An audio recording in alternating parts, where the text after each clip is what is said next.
Olá, muito bom dia. Aqui é o pastor Israel. Desejo a você um ótimo domingo, um ótimo início de semana. E vamos para a nossa meditação. Hoje, no livro de Atos, capítulo 21, eu vou ler o 27 e o 28. E lembro a você, seja qual for a plataforma que você está me assistindo, lembre-se de dar o seu curtir lá, compartilhar, comentar, para que mais pessoas possam ter acesso a esse conteúdo e elas serem abençoadas. Vamos ao nosso texto que diz assim: quando já estavam por findar os 7 dias, os judeus vindo da Ásia, tendo visto Paulo no templo, alvoroçaram todo o povo e o agarraram, gritando: Israelita, socorro! Este é o homem que por toda parte ensina todos a serem contra o povo e contra a lei e contra este lugar. Ainda mais, introduziu até gregos no templo e profanou este recinto sagrado. Amém. Meus irmãos, Paulo, ele retorna da sua missão e ele chega a Jerusalém dirigido por Deus. E Paulo, ele é preso ali em Jerusalém, ele vai ser preso, né, em Jerusalém, exatamente por causa do trabalho que ele vem fazendo. E algumas lições desse texto que nós podemos tirar aqui, do versículo 27 e 28, a questão, o primeiro ponto é a questão sobre a fidelidade à palavra de Deus, né? Fidelidade à palavra de Deus. Paulo estava sendo acusado pelos judeus de pregar contra a lei. Ele estava sendo julgado ali, condenado de imediato por uma turba, por uma multidão descontrolada, por causa dos religiosos, de estarem pregando contra a palavra de Deus. Mas na verdade, Paulo era fiel à palavra de Deus, e por ser fiel à palavra de Deus, ele fala coisas que as pessoas não gostam de ouvir, não gostavam de ouvir. O segundo ponto que nós vemos aqui nesses dois versículos é a questão da perseverança na fé.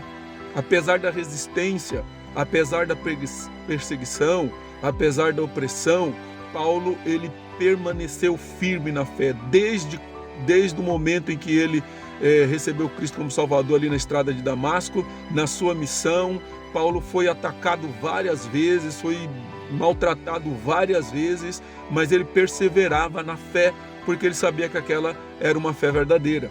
Um terceiro ponto que nós podemos analisar aqui também é o entendimento correto da lei e do evangelho. Aqueles judeus, eles tinham um entendimento da lei religioso, apenas um entendimento cerimonial de ritos. Agora, o entendimento correto da lei é que a lei, ela revela o nosso pecado. A função da lei é mostrar que nós somos pecadores. É como fazer um raio-x, é como você passar numa máquina que vai fazer uma ressonância magnética, e esses instrumentos, eles não curam você da sua doença, eles apenas revelam o que você tem de enfermidade. Esse é o papel da lei.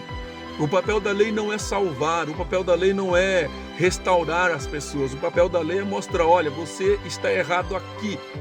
E aí vem o evangelho.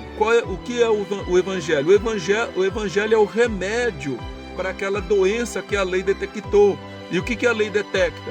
Que nós somos pecadores, que nós somos pessoas distanciadas de Deus, que nós somos pessoas que estamos afastadas de Deus, que nós estamos caminhando para o inferno. E o evangelho diz então: eu tenho a solução para você, creia em Cristo e seja salvo. Então, ter esse entendimento correto da lei e do evangelho é fundamental. O quarto ponto aqui é missão e evangelismo. Os judeus estavam furiosos com Paulo, porque Paulo estava junto com pessoas gentios que os judeus odiavam. Os judeus chamavam os gentios de cães, porque eles não consideravam eles como seres humanos. Veja, o evangelho, né, ele é estendido a todas as pessoas sem acepção. Não existe raça.